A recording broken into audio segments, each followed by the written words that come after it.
Hello বন্ধুরা, তোমরা সবাই কেমন আছো? আশা করি তোমরা সবাই ভালো আছো। আমাকে এই ট্রেনের মধ্যে যে দেখছো, আমরা ফুল ফ্যামিলি মিলে এক জায়গায় আমরা যাচ্ছি। আজ শনিবার 10ই জানুয়ারি চলে গেছিলাম শিয়ালদায়। শিয়ালদায় গিয়ে 1 নম্বর প্ল্যাটফর্মে গিয়ে 10টা 15 বর্ধমানের ট্রেন ধরে চলে গেছিলাম নৈহাটিতে। কিন্তু বসেছিলাম সবাই মিলে, দেখছি যে স্টেশনের পর স্টেশন হয়েই যাচ্ছে। অনেকে বলছে যে শিয়ালদা থেকে 13টা স্টেশন। তা তোমাদের দাদাভাই বলেছিল যে 5টা 15 যে ট্রেনটা সেকেন্ড ট্রেন যেতে, কিন্তু অনেক বেলা হয়ে গেছিলো। দেখতেই পাচ্ছ যে আমরা নৈহাটি চলে এসেছি। নৈহাটিতে এসে দাঁড়িয়েই আছি, আপনাদেরকে দেখাচ্ছি। নৈহাটিতে চলে এলাম। নৈহাটি স্টেশন থেকে 5 মিনিটের রাস্তা। এসে ফোঁটা নিলাম, মেয়েরা সবাই ফোঁটা নিচ্ছে, আর তোমাদের দাদাভাইও ফোঁটা নিচ্ছে, দেখতেই পাচ্ছ। তো আমাদের আসার কথা অনেক ভোরের ছিল, মানে ভোরের ট্রেনে 5টা 15। সেই জায়গায় বাচ্চারা উঠতে দেরি করেছে, নিজেরও বাড়ি কাজ সেরেছিলাম, তাই দেরি হয়ে গেছে।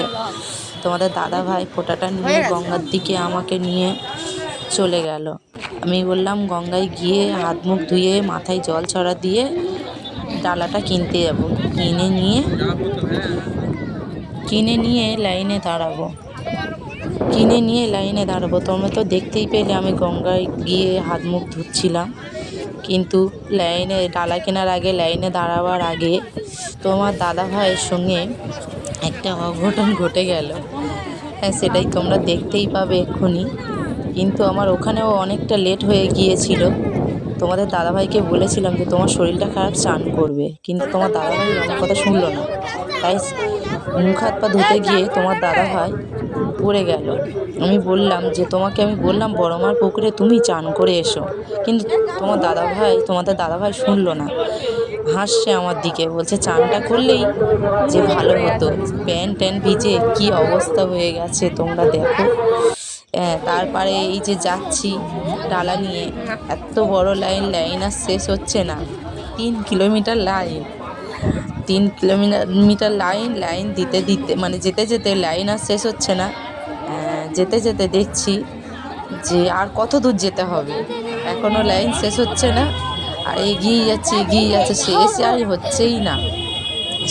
যেতে যেতে লাস্ট মানে আমি দাঁড়িয়ে পড়লাম লাইনে। কিন্তু না, আমি এখনও লাইনে দাঁড়াতে পারিনি। গিয়ে যাচ্ছি, যে দেখছি যে লাইন শেষ হচ্ছে না। তোমাদের দাদাভাই ঠিকই বলেছিল যে ভোর 5টা 15 যে সেকেন্ড ট্রেনটা ডায়মন্ড থেকে ছাড়ে, সেই ট্রেনটায় গেলে খুবই ভালো হতো। কিন্তু তোমার দাদাভাই উঠবো করে উঠতেও পারেনি, আমিও উঠবো করে উঠতেই পারিনি, তাই যাওয়াই হয়নি। সে হোটেল থেকে 8:30টার ট্রেন ধরে চলে গেলাম শিয়ালদায়। ওখানেও কিছুক্ষণ আমার সময় লেগেছিল। তাই তোমাদের দাদাভাই বলেছিল যে 5টা 15 যে আমাদের ভোরের সেকেন্ড ট্রেন, ওটা ধরলে খুবই ভালো হতো। কিন্তু আমি তো কোনো দিন বড় মার কাছে যাইনি, খুব আমার মনে জেগেছে আমি মায়ের কাছে যাব। তাই আমি মায়ের কাছে যাওয়ার জন্য আমি খুব অস্থির হয়েছিলাম। তোমার দাদাভাই শুধু বলছে এই শনিবার না পরের শনিবার, এই রবিবার না পরের রবিবার। তোমাদের দাদাভাই অনেক কাজে ব্যস্ত ছিল, তো আমি শেষ পর্যন্ত লাইনে দাঁড়িয়েই গেলাম।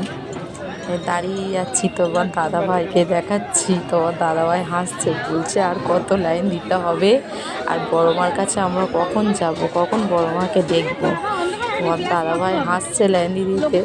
তোমার দাদাভাই আর বলছে যে আমি আর দাঁড়াতে পারছি না, হেসে বলছে বাচ্চারাও দাঁড়াতে পারছে না, দেখতেই পাচ্ছ পিছনে মেলা আছে। আর একটু গিয়েছি, বড় মার মন্দির দেখাই যাচ্ছে, দেখতেই পাচ্ছ আশেপাশে কত মানুষজন বড় মার কাছে এসেছে, কত সুন্দর লাগছে। আমি তো খুব আমার ভালো লাগছে, কারণ আমি অনেক দিন ধরে আসবো করছিলাম, কিন্তু আসতেই পারিনি। বড় মা হয়তো আমাকে টেনেছে, তাই আমি এসেছি। ভগবান না চাইলে কোনো দিন কিছু হয় না। অনেক লাইন দেওয়ার পরে অবশেষে বড় মার গেটের কাছে এসে আমি দাঁড়িয়ে পড়লাম, কারণ যে গেটম্যান রয়েছে ওই দিদিভাই বলল যে কিছুজন ভিতরে চলে যাক, তারপরে আপনারা যাবেন পরে। তা অনেকে ঢুকে গেল, দিদিভাই এসে গেটটা দিয়ে দিল। কিছুক্ষণ পরে আবার গেটম্যান গেট খুললো, আমরা ভিতরে ঢুকে গেলাম। ভিতরে গিয়ে ঢুকে আমি দেখতে যাচ্ছি, আমি বড় মাকে দেখছি। গেটম্যান বলছে ওখানে দাঁড়িয়ে দাঁড়িয়ে দেখবেন না, তাড়াতাড়ি এগোন, কারণ আরও পিছনে লোকজন আসছে। আমরা ভিতরে গেলাম, ভিতরে গিয়ে আবার দেখছি সেই লাইন, আবার লাইন দিতে আমরা আবার শুরু করলাম। এই লাইনটা ঘুরে ঘুরে আবার লাইনটা দিতে হবে। লাইনটা ঘুরে ঘুরে দিয়ে একবার এদিক থেকে ওদিক, ওদিক থেকে এদিক, চারপাশে কত মানুষজন দেখতে পাচ্ছি, খুব ভালো লাগছে। বড় মার কাছে এসেছে আর আমিও সেই লাইন দিয়ে যাচ্ছি। সত্যি বন্ধুরা, এত ভালো লাগছে আমি বলে বোঝাতে পারলাম না। কিন্তু আমি প্রথমবার এসেছি, আমি একটা আমার মনস্কামনা বড় মা যদি আবার পূরণ করে, আবার আমি বড় মার কাছে আসবো। মায়ের কাছে নাকি সবাই মানত করলে পায় শুনেছি।